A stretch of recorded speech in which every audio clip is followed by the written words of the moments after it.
So you just bought an S24 Ultra and you want to know the best accessories to turn it into a cinematic powerhouse. That's exactly what you're going to learn today.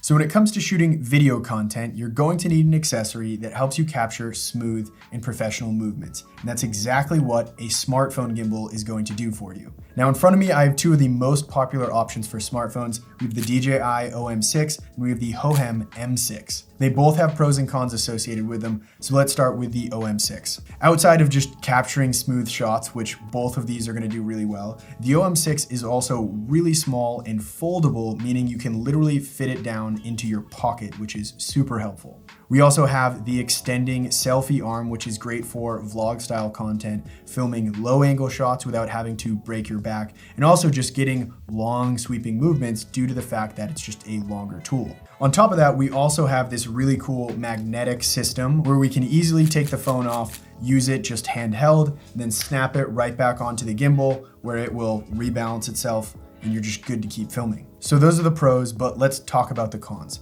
The first one has everything to do with the fact that it's a small gimbal. The motors can only be so powerful and the max payload capacity is just 300 grams. This means it's going to be fine balancing your phone, getting those smooth shots, but if you start tacking on the additional accessories that we're going to talk about in today's video, like lenses, filters, cages, this gimbal just can't handle that extra weight and it will start to shut down. The other major con has to do with the fact that Samsung doesn't give app developers like DJI direct access to the camera, so a lot of the smart features that this gimbal has that normally work with iPhones won't really work with the Samsung. Two features in particular that stand out to me are the subject tracking, where within the DJI Mimo app, you can literally select the subject and the gimbal will just track that person without you having to do anything. The other feature is motion time lapses, where you can set two different waypoints and have the gimbal slowly move between them, giving you a moving time lapse, which is really cool. Because both of those require you to use the app, which doesn't work with Samsung phones, you kind of miss out on two big features that the gimbal has. Regardless though, those are the pros and cons of the OM6. Let's now talk about the Hohem M6. As far as the pros are concerned, it's definitely a very smooth and stable gimbal, just like the OM6. But because it's bigger and has stronger motors, the max payload capacity is actually 400 grams, which means you can put a cage on here, you can put lenses on here, filters on this, and it will still work and capture smooth movements. Also, due to the placement of the motors, you're gonna have a much wider range of motion where the gimbal is just free to move around and the camera can stay locked, stable in place, whereas most other small foldable gimbals have a very limited range of motion where you really can't tilt the phone up and down all that much. Then finally, unlike the OM6 where we miss out on some of those smart features, we're actually able to do them with the Hohem M6. So for example, subject tracking is made possible due to this thing right here. With that magnetically attached to the top of the gimbal, you can point it at yourself, hold up your finger like this, and it's automatically going to start tracking you. So like I can move around in the frame and that thing is locked on to me and we don't need to use any third-party app. On top of that, this little thing is also a light that's bicolor and full RGB, which I don't really use it that much, but it's there nonetheless, which is cool. But besides that, we also talked about the motion time lapse, which usually requires an app. On the Hohem M6, we have two buttons on the side of the gimbal that we can use to set waypoints. So we can set point A, move the gimbal, set point B, and then we can still capture a very smooth motion time lapse between those points, again, without needing an app. So the list of pros is definitely very nice with the Hohem M6, but we do have some cons as well.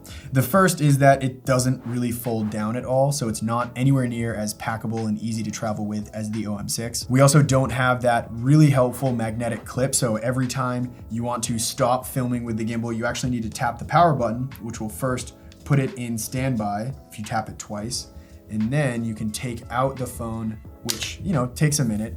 Then you can start filming with it, and then if you want to go back into the gimbal, you have to put the phone back in, which it's a small thing, but it does make a difference. And on top of that, unlike the OM6, which doesn't need to be balanced at all, the Hohem has this little lever right here, basically requiring us to make sure that the gimbal is balanced before we turn it on. That way it's not like tilting this way or that way, which Yes, it's a con, but it's also one of the things that allows it to have powerful motors and stay more balanced with additional accessories. So we have, multiple things to take into consideration here. Turn it back on by hitting the power button once. And then finally, the last con is you don't have that extending arm, which I will say is very helpful with the OM6. So in conclusion to this section on gimbals, there really isn't one best gimbal for smartphone creators. They're just different tools made for different people. If you are always traveling, you don't really care about the smart features, and you just want smooth shots, I would say the OM6 is probably the better gimbal for you. But if you're a little bit more of a power user, you want to have additional accessories on your phone like lenses and filters, and you value those smart features like AI tracking and motion time lapses, the Hohem M6 is probably the better gimbal for you. All right, up next, I want to talk about all of the lenses and filters that you can use to upgrade the quality of your camera. But before we do that, we actually have to talk about the different mounting systems to actually attach those to your camera.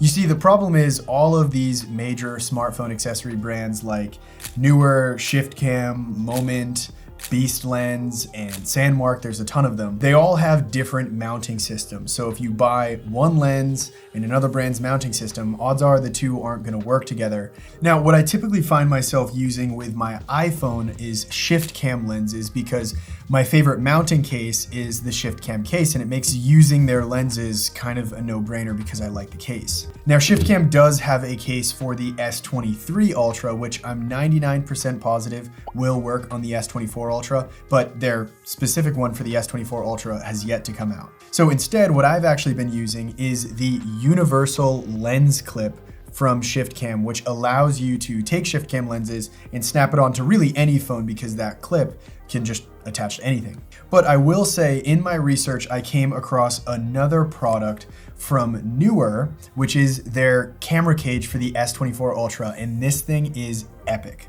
Not only does it have mounting plates that allow you to directly connect the lens to the S24 Ultra, it also is covered in hot shoe mounts and different threads, so you can attach tons of different accessories like microphones, lights, and we also have these ultra cool handles that you can attach to the cage, which really just make filming a little bit easier. It's much nicer to be able to grip things like this. You can also reconfigure the handle and just have it be a top handle, which I know is definitely a fan favorite for a lot of creators. It just kind of naturally has that center of gravity that makes filming smoother shots a little easier. And beyond that, you actually have a handle from Neewer that has a built-in Bluetooth remote on the top, which connects to your phone in like seconds, and you can use that to take photos, start and stop recording. It's actually really helpful having this. We were actually filming with the S24 Ultra mounted to the windshield of my car,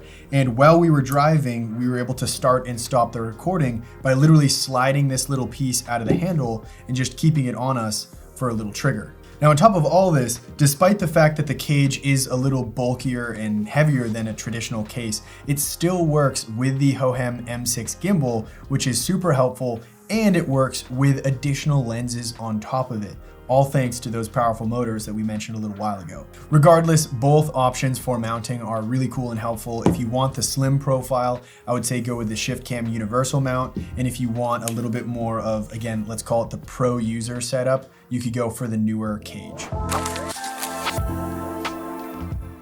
Okay, so mounting system, check. Now we can talk about my favorite lenses. So up first, without a doubt, my favorite smartphone lens is an anamorphic lens. If you've never heard of anamorphic before, it's basically a type of lens that actually squishes the look of your video while it's being filmed, but when you're editing it, you can stretch that footage back out, giving you this ultra wide aspect ratio with the black bars above and below, like you'd traditionally see in Hollywood movies. This ultra wide aspect ratio is kind of considered to be much more cinematic straight out of camera, but on top of that, anamorphic lenses also give you those horizontal lens flares that again, you're probably used to seeing in Hollywood movies. I'll never forget the first time I used an anamorphic lens on a smartphone. It was actually on a big commercial shoot in Iceland years ago. Someone brought one along for fun, and it literally blew my mind, the quality of the content that was coming out of a smartphone and an anamorphic lens. And this was years ago, before phones were even half as good as they are right now. Now, which anamorphic lens do you buy? Well, a lot of those major brands that I mentioned earlier all sell anamorphic lenses.